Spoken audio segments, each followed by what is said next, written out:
सच्चिदानंद सद्गुरु साईनाथ महाराज की जय। जय गुरुदेव दत्त साईनाथ महाराज की जय। శ్రీ గురు చరిత్రలో ఉన్నటువంటి 4వ అధ్యాయం గురించి మనం తెలుసుకుందాం. శ్రీ గణేశాయ నమః, శ్రీ సరస్వతీ నమః, శ్రీ గురుభ్యో నమః. దుర్వాస శాపాన్ని పొందాడు అంబరీషుడు. దాన్ని శ్రీహరి తన మీదకు తీసుకున్నాడనేటువంటి విషయాన్ని గత అధ్యాయంలో మనం తెలుసుకున్నాం కదా. ఇప్పుడు ఆ దుర్వాసుడి శాపం వల్ల భగవంతుడు అలా ఉత్తమ సాధకులకు మాత్రమే తెలియబడేటువంటి శ్రీ దత్తాత్రేయ అవతారాన్ని ధరించేందుకు ఆసన్నమయ్యింది సమయం. ఇక్కడ ఏంటి అనే దాని గురించి పరిచయం చేస్తూ వస్తున్నాడు. దత్తాత్రేయ అవతారము జననం అనుకోవచ్చు ఈ అధ్యాయాన్ని. దత్తాత్రేయ పూర్వం ఒక కల్పాంత ప్రళయం తర్వాత నారాయణ నాభి కమలం నుంచి బ్రహ్మ పుట్టాడు కదా. ఆ బ్రహ్మ ఉద్భవించి సనకాది యోగులను, సనక సనందాదులను ఇత్యాది మంది సప్త ప్రజాపతులను తన మానసపుత్రులుగా అవతరింపజేశాడు. తర్వాత శతరూప మనువులను సృష్టించాడు.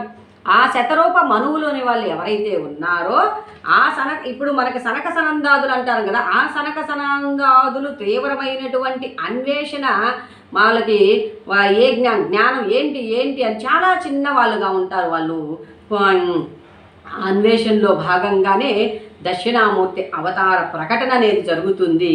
అది మనకి పురాణాలు విదితమే. అట్లా ఇప్పుడు ఈయన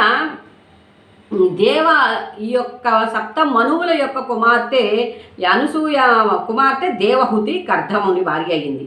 ఆ యొక్క దేవహుతి యొక్క కుమార్తె వాళ్ళు అనసూయాదేవి అనేటి ఆవిడ అత్రి మహర్షికి భార్య అయి ఆయన యొక్క కనుసన్నల్లో నడుచుకుంటూ కేవలం మంచి పతివ్రత ధర్మాలను ఆచరిస్తూ అతిథి అభాగ్య సేవలను చేసుకుంటూ పతియే ప్రత్యక్ష దైవం అని ఉంటూ అత్యంత పాతివ్రత్యం కలిగినటువంటి స్త్రీగా మనకి అనసూయమ్మ ఎదురుతూ ఉందన్నమాట. సరే, ఆమె పాతివృత్య ప్రభావానికి వెరచట కొండలు శిలలతో కూడిన ఎంతో కఠినమైన భూమి కూడా మృదుత్వాన్ని సంతరించుకునేదట. సర్వాన్ని తపింపజేసేవాడు సూర్యుడు, అన్నింటినీ దహింపజేసే అగ్ని కూడా ఆమెకు చల్లదనాన్ని ఇచ్చేది. అంటే ఆమె యొక్క స్వచ్ఛత, ఆమె యొక్క ధర్మ నిరతి ఎంతటిగా ఉందో మనం యోచించవలసినటువంటి ఆవశ్యకత ఉంది. అలా గాలి కూడాట వాయువు ఆమె చెంత ప్రచండమైనటువంటి వేగంతో కాకుండా మలయ మారుతం అంటారు, చల్లని పిల్లగాలి. ఒక్కసారి మనం ఇప్పుడు మంచి వేసవి కాలం కదా, అలా కూర్చున్నప్పుడు మనకు అలా చల్లగా తాగే పిల్ల తుంపర గాళ్ళు ఎంత ఆహ్లాదంగా ఉంటాయో అలా స్పృశించేదట అనసూయామాతని ఆ యొక్క వాయువు. ఇక సరే, ఈ దేవతలందరూ కూడా తమ వలన ఆమెకు కష్టం కలిగినా ఏ అల్పుడైనా వెళ్ళి ఆమె వరం కోరినా ఏదో లోక కంటకం అవుతుంది అనేటువంటి ఆలోచనలతో ఉండేవాళ్ళట. సరే, ఒకసారి మనకి త్రిలోక సంచారి కార్యాచరణ ఎలా జరగాలి అనేటువంటి ఒక ప్రణాళికను క్రియేట్ చేసేస్తాడనమాట.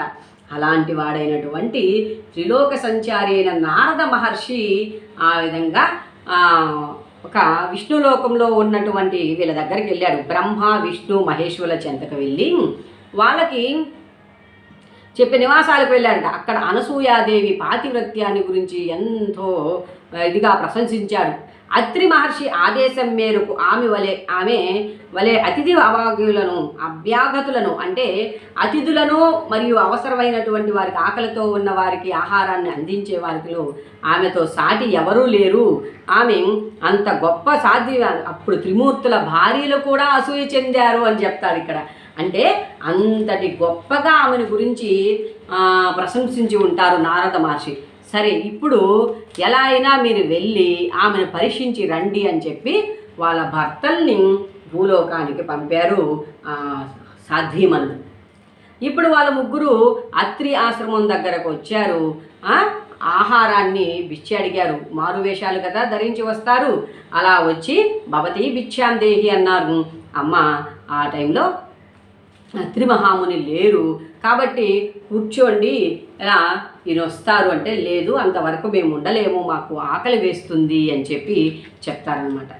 సరే ఎలా అని చెప్పి సరే వండి పెడతాను అంటే, మాది ఒక షరతు, నీ ఆతిథ్యాన్ని మేము అందుకోవాలి అంటే ఒక షరతు అంటారు. సరే ఏంటో చెప్పండి అంటే, నీవు నగ్నముగా మాకు భోజన పదార్థాలను వడ్డిస్తేనే మేము తింటాము అంటారు.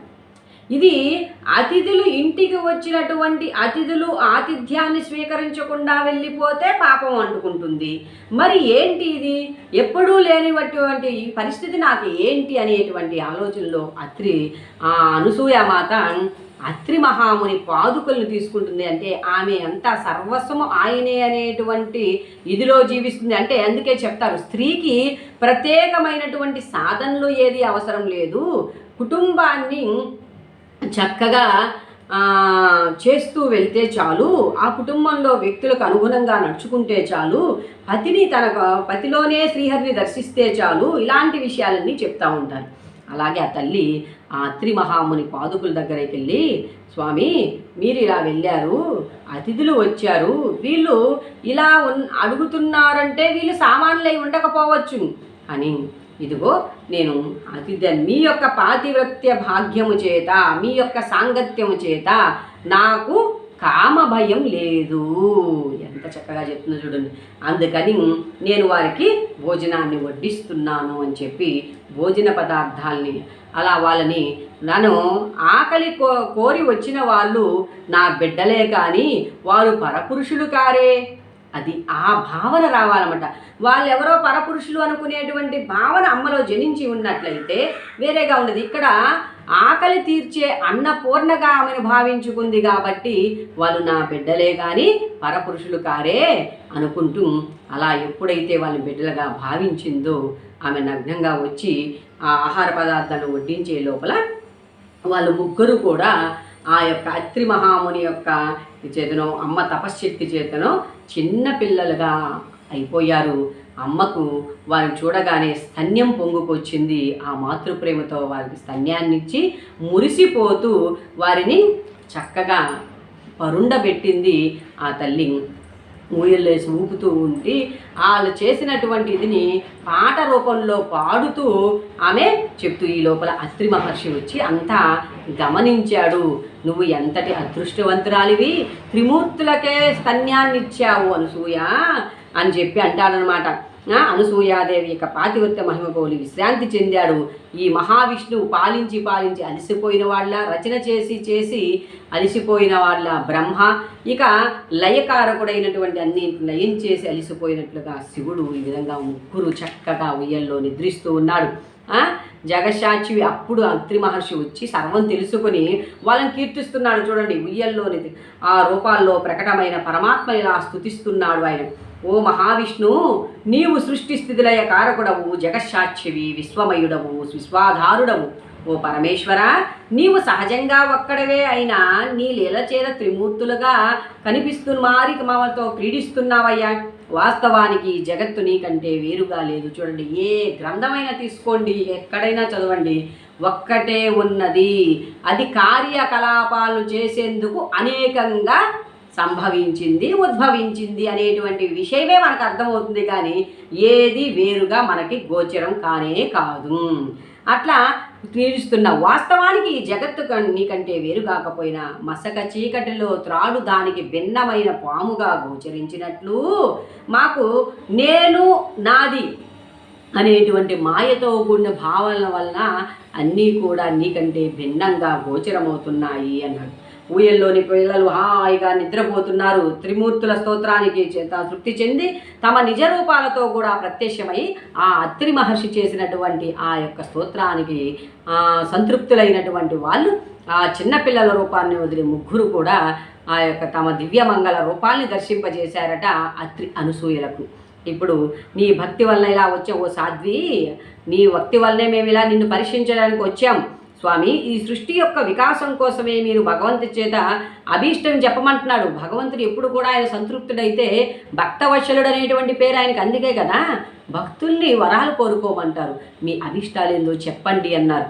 అప్పుడు వీళ్ళు కనుక ఈ మూడు మూర్తులుగా ప్రత్యక్షమైన వీరిని పుత్రులుగా స్వామి సృష్టి యొక్క వికాసం కోసమే మీరు భగవంతుని చేత సృష్టింపబడ్డారు కదా, కనుక ఈ మూడు మూర్తులుగా ఉన్నవారు ఒకే రూపమై మీ అవతార కార్యం నెరవేర్చుకోవడమే అభీష్టం అన్నది అత్రి మహర్షి సంతోషించి మీరు మాకు పుత్రులుగా పుట్టి మమ్మల్ని ఉద్ధరించండి అని అడిగారు ఆ యొక్క త్రిమూర్తుల్ని.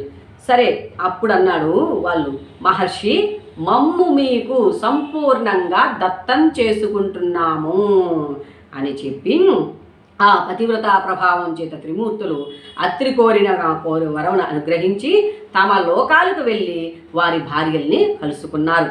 తర్వాత అత్రి అనసూయలకు ముగ్గురు పుత్రులు కలిగారు. సద్గురువైన అత్రి మహర్షికి ఆత్మసమర్పణ చూడండి, ఇక్కడ మహర్షి అయినా కూడా ఆయన సద్గురువుగా కీర్తిస్తున్నాడు. కృషి ఉంటే మనిషి ఋషి అవుతాడు. ఋషి తర్వాత అంటే ఒక్కొక్కటి అల్టిమేట్గా ఉంటూ ఉన్నాయి కదా, అలా సద్గురువైన అత్రి మహర్షికి ఆత్మసమర్పణ చేసుకొని సేవించిన ఫలితంగా తనకు వ్రతభంగం చేసి శపించడానికి వచ్చిన త్రిమూర్తులను బిడ్డలుగా పొందినటువంటి అనసూయమ్మ ఎంతటి అంటే మనకు విధింపబడినటువంటి విద్యుత్ ధర్మాలను శ్రద్ధతో ఆచరించే వారికి ఖచ్చితంగా దైవానుగ్రహం ఉంటుంది అనేది కూడా మనకి ఇక్కడ తెలుస్తూ ఉంది. ఇంకా తర్వాత అత్రి మహర్షి బాల విష్ణుమూర్తికి దత్తుడని, దర్శనం మాత్రము చేత అందరి హృదయాలకు ఆహ్లాదాన్ని ఇచ్చేవాడికి బ్రహ్మదేవుడని, ఇకపోతే బ్రహ్మదేవునికి చంద్రుడని, ప్రళయకర్త అయిన రుద్రుడికి దుర్వాసుడని నామకరణం చేశాడు. అంటే దత్తుడు, చంద్రుడు, రుద్రుడు ఇలా అన్నమాట. ఈ ముగ్గురు అత్రి సంతానము కనుక ఆత్రేయుడు అని దత్తుణ్ణి దత్తాత్రేయుడని, దత్తానామాన్ని దత్తాత్రేయుడని పిలుస్తున్నారు. దీన్ని వ్యవహరించి ఈయనే సాక్షాత్తు పరమేశ్వరుడు. శృతులకు అంటే కూడా అందరి సచ్చిదానంద స్వరూపుడు. శృతులే మనకు అన్నీ చెప్తున్నాయి కదా అంటున్నాం కదా, ఆ శృతులకు కూడా అందనటువంటి, అందుకే ఆయన భక్తుల్ని పరీక్షించేటువంటి విధానం చాలా వైవిధ్యంగా ఉంటుందన్నమాట. ఒక మంచి మద్యపాన బానిసగానో స్త్రీలోలుడుగానో ఇలా ప్రకటితమవుతూ వస్తాడు దత్తుడు. చోరుడు అన్నమాట, మానస చోరుడు. మానవులకు అభీష్టాలు నెరవేర్చి యోగము జ్ఞానము ప్రసాదించేవాడు. స్మరించిన తక్షణంలోనే అనుగ్రహిస్తూ సర్వత్రా సంచరిస్తూ ఉంటాడు. దుర్వాసుడు మిక్కిలి కోప స్వభావం గలవాడై ఆయన కోపం కూడా లోకానికే కళ్యాణం చేకూర్చింది. ఇంద్రుడు సర్వజీవుల్ని పోషిస్తుంటాడు. తర్వాత బ్రహ్మ శివుడు తమ దివ్యాంశను దత్తాత్రేయుని ఉంచి వాళ్ళు తల్లి అనుమతితో తపస్సుకు వెళ్ళిపోయారు. తమ యొక్క అంశల్ని దత్తుళ్ళు, అందుకే త్రిమూర్తి స్వరూపుడు దత్తాత్రేయుడు అంటామన్నమాట. నామధారక అలనాటి దుర్వాస శాపం వల్ల పరమాత్మయే శ్రీ దత్తుడు శాశ్వతంగా భూమి మీద సంచరిస్తూ భక్తుల్ని అనుగ్రహిస్తున్నాడు. నేటికి కూడా ఎన్నో ఆయనలో నుంచి వచ్చినటువంటి అంశ అవతారాలు ఉన్నాయి, పూర్ణ అవతారాలు ఉన్నాయి. అసలు ఆయన అవతరించిందే అందుకు. స్థూల దృష్టికి అలా కనిపించినా నిజానికి ఇతర అవతారాలు తమ కార్యం తీరగానే శరీరాలు త్యాగం చేసి వైకుంఠానికి వెళ్ళిపోతాయి. చూడండి, భగవద్ అవతారాలుగా వచ్చినటువంటి ఏదైతే ఉన్నాయో రామ, కృష్ణ, శివ ఇలాంటి ఎన్నో అవతారాలు తమ అవతార కార్యాలు చాలించిన తర్వాత ఆయా లోకాలకు వెళ్ళిపోతాయి. కానీ దత్తావతారం మాత్రం ఎప్పుడూ భూలోకంలో సంచరిస్తూనే ఉంటుంది. దీనజన భక్తుల యొక్క ఆర్తిని తీరుస్తూనే ఉంటుంది అని గురు చరిత్ర మనకు తెలియజేస్తుంది. ఇది నా యొక్క అభిప్రాయం కాదు, గురు చరిత్ర తెలియజేస్తూ ఉందన్నమాట.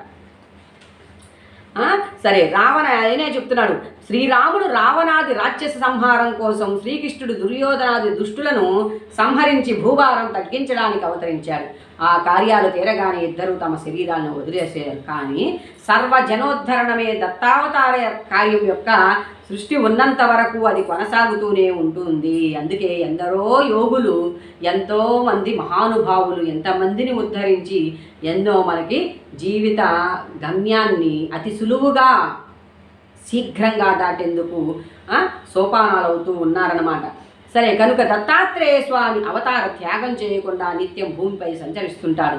శ్రీ దత్తాత్రేయుడే ఆది గురువు. కాబట్టి పూర్వం భగవంతుడు మత్స్య కూర్మ రూపాలలో అవతరించాడు. కలియుగంలో అజ్ఞానులకు గోచరం కాకపోయినా ఆ 2 అవతారాలు ఇప్పటికి కూడా భక్తుల అభీష్టాలను నెరవేరుస్తున్నారు. ఇతర యుగాలలో కర్మ చేత తప్ప సిద్ధించని పుణ్యం ఈ కలియుగంలో పరిమిత కాలంలో సత్సంకల్పం చేతనే సిద్ధిస్తుంది. నిజంగా కలియుగంలో నామస్మరణ అన్నారు కదా, ప్రస్తుతం ఏదో అప్పట్లో 2012 యుగమార్పు అన్నారు. నిజంగా జరిగి ఉంటుందేమో అనిపిస్తుంది. ఎంతో చూడండి, ఆ 2012 తర్వాత మన యొక్క జీవన గమనంలో కావచ్చు, సమాజంలో కావచ్చు, ఎన్నో విపరీత పోకడలు, ఎన్నెన్నో ఆలోచన ద్వారా కూడా కర్మ శీఘ్రంగా ఇప్పుడు ఏదైనా ఇది వరకు చేష్టల ద్వారానే అంటుకునే కర్మ ఇప్పుడు ఎక్కువ మంది ఆర్థిక సమస్యల్లో ఇరుక్కుపోతూ ఉన్నారు ప్రస్తుత పరిస్థితి. ఎందుకు అంటే భావదారిద్ర్యం, ఉన్నదానితో సంతృప్తి లేక దేనికోసమో వెంపర్లాడుతూ భావదారిద్ర్యంలో జీవిస్తూ ఉన్నారు. ఆ ఆలోచన అంటే నీ మతి ఎలా ఉంటుందో నీ గతి కూడా అలానే ఉంటుంది అని మన ఆలోచనల బట్టే మన జీవనయానం సాగుతూ ఉందనేటువంటిది అర్థమవుతూ ఉంది.